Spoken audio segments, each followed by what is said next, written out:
hormonal imbalance ama msukosuko wa homoni unaweza letwa na changamoto mingi sana, hasa kuna zile tunaita natural ways, yeah?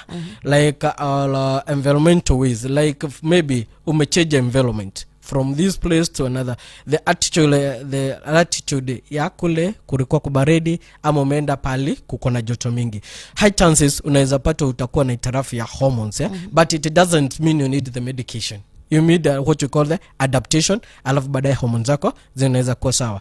So off from that, kuna zile other issues ambazo tunasema mostly unaweza pata kwamba mtu amekuwa na tatizo la family planning.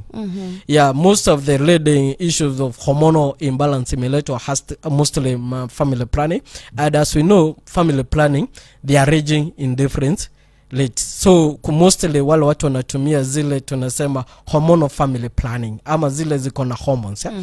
Hormone family planning pia zinachangia sana, but also prolonged emergency intake of P2 pia inaweza changia, and we always say P2 is not category of family planning. Yeah, is on an emergency, and nowadays young girls have been with emergency almost every weekend, of which is unfair because they might disrupt their hormones ambayo pia italeta shida. But ukiangalia historia ya watu wengi, high chances kuna wale watu tutasema alizaliwa kuwa na hormones zake ziko na shida, lakini high chances tukiangalia in the late of the research zenye zinasemanga 70% of the most of the hormonal issues or the complications huwa zinaletwa na family planning.